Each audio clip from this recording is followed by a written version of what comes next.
Dr. Lilli Nielsen, née Recker, b. December 21, 1926, RNNE, Bornholm, June 24, 2013, Kolding, Denmark, was a Danish psychologist in the field of teaching blind children and those with multiple disabilities.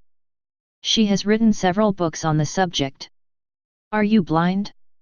This book focuses on the adults' interactions when working with children/adults with multiple disabilities. The needs of individuals with autistic-like tendencies or who exhibit self-injurious or aggressive behaviors are specifically addressed.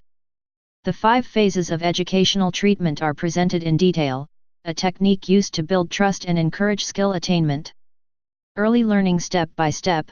Parents, educators, and therapists who work with children and adults with multiple special needs will gain an understanding of how all individuals achieve readiness skills for learning.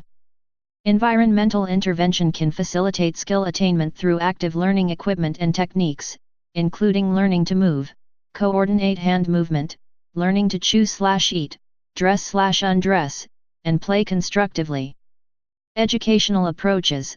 This book is a collection of Dr. Nielsen's papers, articles, essays, and research ideas. It explains how she expanded the educational approaches for children and infants with vision impairments. Functional scheme. This functional skill assessment and learning reassessment tool was developed by Dr. Nielsen to meet the needs of children and adults who are functioning at a developmental level under 48 months. The purpose of the tool is to create the best possible basis for developing an appropriate learning program for the learner. Space and self. Dr. Nielsen details the meaning of spatial relations as it applies to the development of self-identity. The development and use of the little room is provided, with particular emphasis on promoting object conceptualization, self-identification and spatial relations in individuals with multiple special needs. Spatial relations in congenitally blind infants. This is Dr. Nielsen's dissertation on her scientific study, which resulted in the design of the little room. The study investigated whether a specially designed environment would facilitate the development of early spatial relations in congenitally blind infants. The comprehending hand. The ability to grasp is of fundamental importance for a child with special needs to get into contact with his/her surroundings and to enhance the development of the other senses. The book gives practical hints on how to adapt materials and surroundings to stimulate and encourage fine motor skill development. The Fila Curriculum 730 Learning Environments, developed by Dr. Nielsen, the flexible individual enriched level appropriate curriculum offers 730 examples of developmentally appropriate activities for children and adults with multiple disabilities. This book is an appetizer to the thousands of learning environments and activities a child or adult needs to develop and learn to his potential. An optional manual with movable cards provides an instantly usable programming option. She was the second of 7 children, 4 of whom were born blind.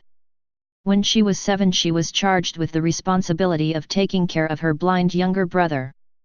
She was a preschool teacher, then worked in a hospital, became a psychologist, and eventually was hired to teach the blind. In 1988 she earned a PhD in psychology at the University of Aarhus. Lilli Nielsen has worked as special education advisor at Refsnyskolen, National Institute to Blind and Partially Sighted Children and Youth in Denmark. She has been awarded the Knight Order of the Dannebrog. Dr. Lilli Nielsen died on June 24, 2013, at the Public Hospital of Kolding after a short period of illness, pneumonia. Philosophy of active learning for individuals with visual impairments. The active learning approach emphasizes that all individuals learn best by active participation. All activity, especially in the earliest stages of development, actually wires our brains and establishes critical foundational concepts and skills necessary for all future learning. Individuals with multiple disabilities, cerebral palsy, visual impairment, cognitive impairment, autism, hearing impairment, etc., are at great risk from developing reliance on others to interact with the world around them. They learn to be a passive rather than active participant, waiting for adults to provide activity rather than seeking it out on their own. Children and adults with special needs often develop stereotypical or aggressive behaviors in order to communicate with others or cope within the environments in which they are placed. Active learning recognizes that every child/adult with special needs is unique. The programming and intervention for facilitating learning must reflect this individuality. Active learning emphasizes creating a developmentally appropriate and enriched environment so that children and adults with multiple special needs become active learners. Dr. Nielsen's active learning approach addresses the breakdowns that can occur at the earliest stages of development due to an individual's inability to access the world because of disabilities including visual impairment, cerebral palsy, cognitive disabilities, hearing impairment, autism, and other disabilities. Little room. One of her most famous ideas is that of the little room. This is a box that is laid over a blind or severely disabled child that has toys and other stimuli hanging from it. The child can then explore and play with the toys. Most will vocalize, even for the first time, due to the superior acoustics of the little room. As Nielsen wrote, the purpose of the little room is to facilitate blind children's achievement of spatial relations and reaching behavior, but it can also be of considerable help for sighted low-functioning children. Hops address.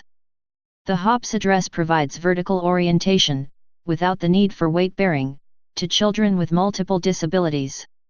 Items with interesting textures can be placed near the feet for tactile stimulation. Later, the pulley system can be adjusted so that the child can bear weight gradually, at their own pace. Please subscribe and thanks for watching.